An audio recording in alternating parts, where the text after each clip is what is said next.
हनुमान जी का जन्म। ग्रंथों और पुस्तकों के अनुसार हम आप सबको बताते चले कि ऋषि दुर्वासा द्वारा स्वर्ग में एक सभा का आयोजन किया गया था, जिसमें सभी लोग उपस्थित थे। वहीं पर भगवान इंद्र का भी वास था।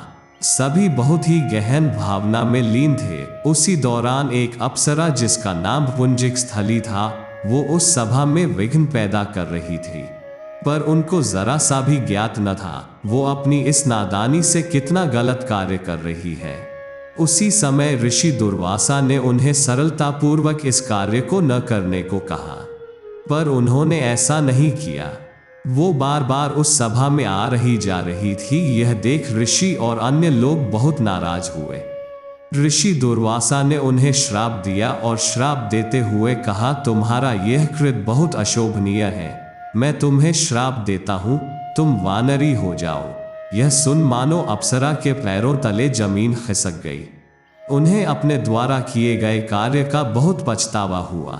वे रोते हुए ऋषि दुर्वासा और सभा में बैठे सभागार से क्षमा मांगने लगी, जिसके बाद ऋषि ने उन्हें एक वर भी दिया, जिसमें उन्होंने कहा वे अपनी इच्छा शक्ति से अपने रूप को भी बदल सकती हैं।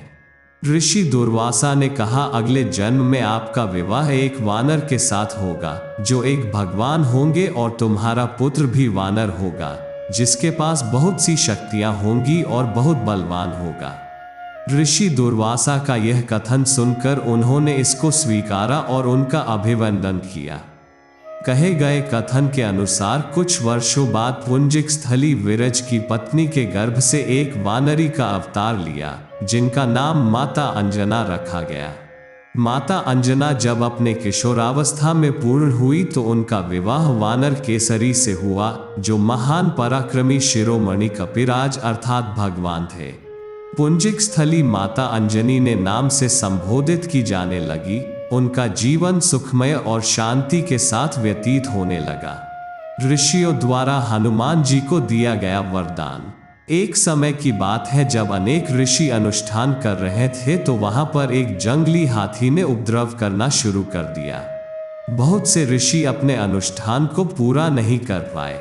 यह देख केसरी जी खुद को रोक नहीं पाए और उन्होंने अपने प्रिय हाथी को मार दिया, जिसके बाद उन्हें इस कृत्य का बहुत पश्चाताप हुआ और दुहक और पीड़ा के पात्र हो गए।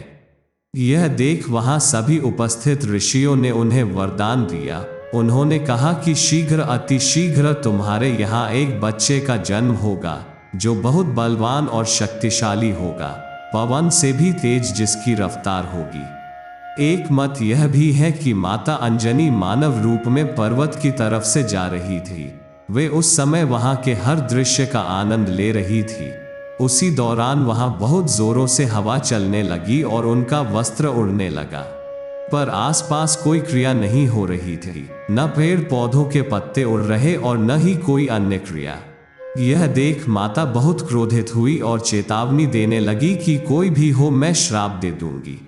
इतने में इंद्र प्रकट हुए और उनसे क्षमा मांगते हुए बोले, ऋषियों ने मेरे बराबर मेरी ताकत के पुत्र होने का वरदान दिया है, जिस कारण मैंने यह कार्य किया। वरदान के कारण आपके शरीर को स्पर्श किया।